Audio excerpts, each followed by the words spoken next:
Hey, it's Byron Morrison here, and welcome to another episode of Teach Me Something in 2 Minutes. Today, my very special guest joining me, Bijal Patel. Welcome to the show. Thank you. Thanks for having me, Byron. I'm really excited to be here.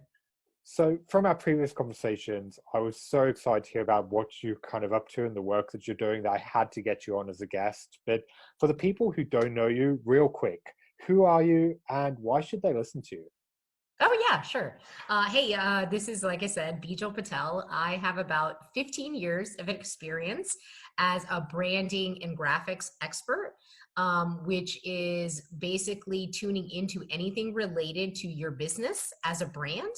And focusing exactly on what the visual identity is, what the tone of voice is, what your mission is, down to your values, and finally ending with what your graphic identity is.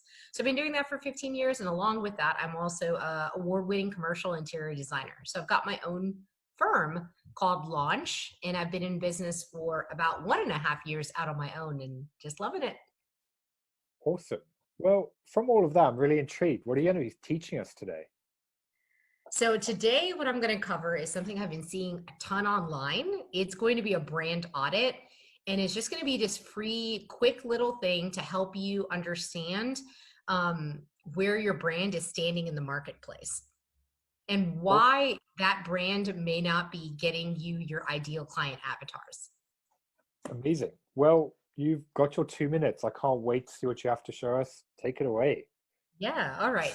Okay, so the first thing we're going to talk about is if you are a new business and you are entering into a marketplace, one thing I see a lot of people make a mistake of is what their actual name is. The name has a lot to do with the attraction and the focus. It doesn't have to be quite literal, but there has to be thought put into it. So I see that a lot where people are kind of like, it's their chance to be creative and it's their business. So you're passionate about it, right? Of course you are. But somehow the brand name gets muffled around in a brainstorming exercise, and then the owner is excited about it, but really that's not reaching your actual audience. So what you want to make sure is that your brand name, which is going to set the foundation of who you are and why people should listen to you, also needs to be followed by like very precise and deliberate tagline that's like, boom, why? What pain point are you solving? Who are you solving for? And who is your audience that should be paying attention to this message? So that's like the very first thing I would say. The second thing I would look for is just checking in on your logo, your font choices, your colors, and making sure if you're in business and you have a higher ticket offer, so I'm talking about like $3,000 or more, you need to make sure that your logo is resonating with your actual customers.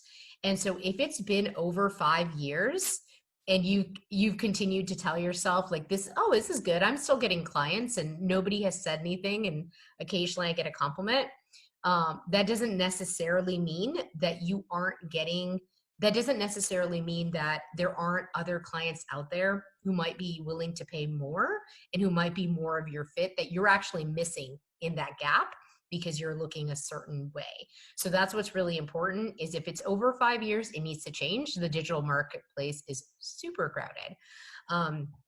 The other thing too is so now that lives are a big deal, and again, thank you for having me on the show. Anything live, any podcast, anything recorded, or you're organic, you have to be super conscious of what is your brand's voice. And that literally, like the way I like to put it, is that your brand is actually a living person in the form of your business. And so if you can imagine it that way, your brand is about how would that person speak? What words would they use? What would be their tone of voice? What would there be? What word choices would they have? Are they a little bit spicy and then sweet? What's their personality? So you have to be really sure that when we're talking about being on any of these like verbal or audio kind of recordings, that you always sound like you're in alignment with exactly what your brand is. That's going to make you come across really authentic and make your audience feel a lot more connected to you, which at the end of the day, what does that lead to? More sales calls for you and more revenue.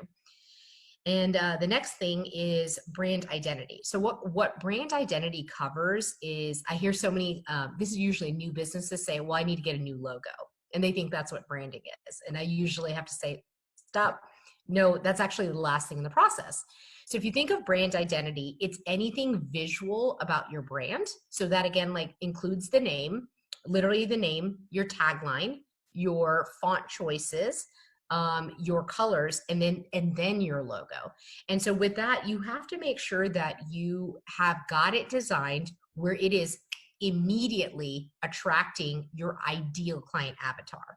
So again, I just want to emphasize that you've got to show up as literally the best person who's unquestionably the right person to solve your clients' problems and their pain points. And literally you have 1 second in the digital world to make that impression. And so that's the thing I see most often with the logo, and the brand identity doesn't connote actually the level of expertise that the person has. And then the last thing that I would say is that you have to make sure that you are keenly aware of who your competition is, one, which I think a lot of smart business people are. But I think the second key is that you need to be aware of who your potential clients think your competitors are. Those are two different things.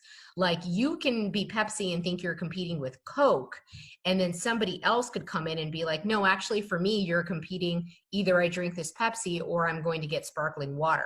And so just making sure that you are checking in with your base, with your following, who are they seeing, and keeping your ear to the ground. This isn't one of the, like keeping an eye on the savannah and knowing who your competition is.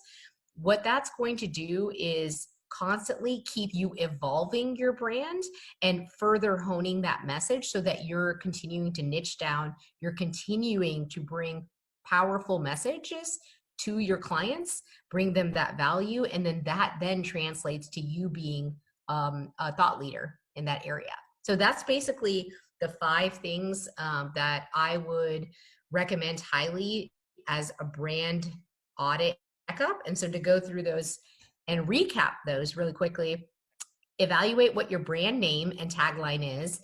If you've been in business for a while, it might be time to rebrand.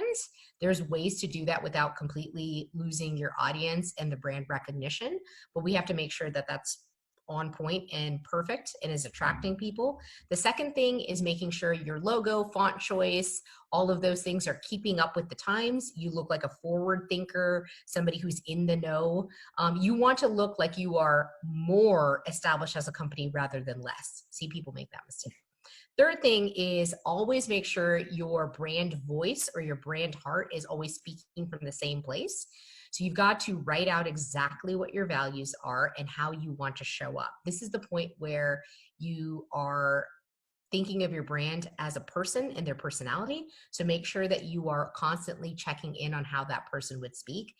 The third thing is making sure your brand identity, the actual logo, is immediately going to attract your high ticket clients, and check in with them on even what their thoughts are, and make sure that your brand is always in alignment with what their pain points are. That's going to be really big.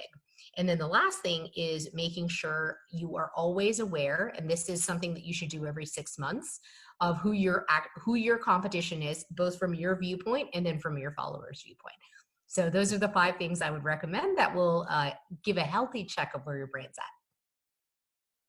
I think there's so many kind of golden nuggets in there. And as you were kind of talking, I was thinking back to my own kind of journey when I started my business and how I did the complete opposite to what you spoke about. Kind of like, I kind of started out, was very much about what do I want? Like, Yeah.